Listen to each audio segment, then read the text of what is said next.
Voici un blogueur, trotteur, instagrammeur. De l'Europe à l'Asie, en passant par l'Amérique, il prodigue ses conseils de lieux à visiter, de bonnes tables et d'hôtels, ainsi que ses conseils de voyage tout court. Avec lui, nous explorons aujourd'hui le Sud-Drôme. Bonjour, Monsieur Jetlag. Qui êtes-vous, Monsieur Jetlag? Bonjour à tous. Alors moi, je suis Monsieur Jetlag. Je suis un trentenaire qui aime voyager, qui adore ça. Et du coup, je suis blogueur voyageur. Je voyage beaucoup en France, surtout ces derniers temps, mais un peu partout dans le monde. Et je partage toutes mes expériences, toutes mes destinations avec les gens qui me suivent.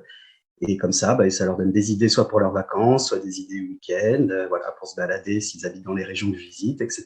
Et d'où êtes-vous? Alors moi, j'habite Paris et puis je suis originaire de Provence. Donc la Drôme, c'était absolument pas inconnu pour vous. Non, non, non, c'est un territoire que je connais bien et que j'affectionne particulièrement. En plus, en Drôme du Sud, on est toujours en Provence un peu, donc c'est un plaisir, c'est ensoleillé, il fait beau, les paysages sont magnifiques. Il y a cette vallée du Rhône et des deux côtés, il y a les montagnes, donc c'est toujours un plaisir de passer par là.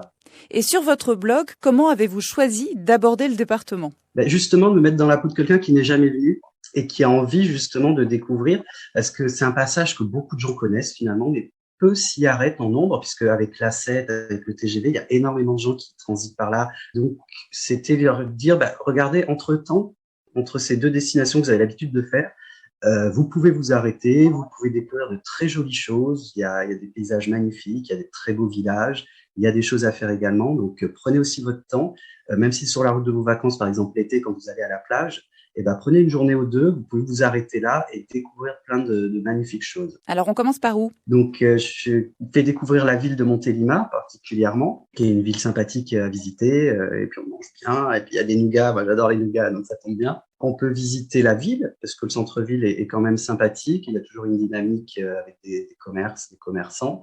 Le château de Montélimar à voir, hein, c'est à visiter, il domine un peu la ville, ça c'est sympa aussi. Il y a le musée d'art contemporain, qui est vraiment bien. Tous ceux qui aiment l'art, ils sont pas mal fournis, il y a pas mal de salles. Voilà, j'avais bien aimé ça aussi à Montélimar. Quelques bonnes adresses à nous donner sur Montélimar? Alors, les bonnes adresses de Montélimar, j'aime beaucoup le nougat, comme je vous ai dit, et Chabert et Guillot, pour moi, c'est les nougats que je préfère. Alors, c'est peut-être pas le goût de tout le monde, mais moi, j'aime bien leur côté tendre et puis un peu acidulé, un peu sucré. Je sais pas, c'est mes préférés. Puis on sent bien le goût de miel et d'amande. Donc, voilà. Donc, j'adore à chaque fois que je passe là, je m'arrête à l'usine pour faire ma petite réserve de l'année. Sinon, il y a le Palais du Bonbon aussi. Alors, j'avais mangé au Café du Temple. C'était super bon. Ils font des produits frais, des petites choses assez saines, des salades, des choses un peu bio. Donc, ça, j'avais pas mal aimé. Et puis, il y a aussi le restaurant. Alors là, pour le coup, on n'est plus dans le bio et la diète parce qu'ils font des bonnes grillades, mais c'est marié de chat.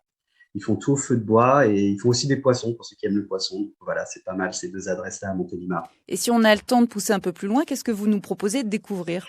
Le côté un peu petit village typique, comme la Garde des Marques, qui est très connu, et ceux qui passent en train, ils la voient souvent, parce que c'est vraiment un village perché et qui domine justement la voie ferrée ou l'autoroute.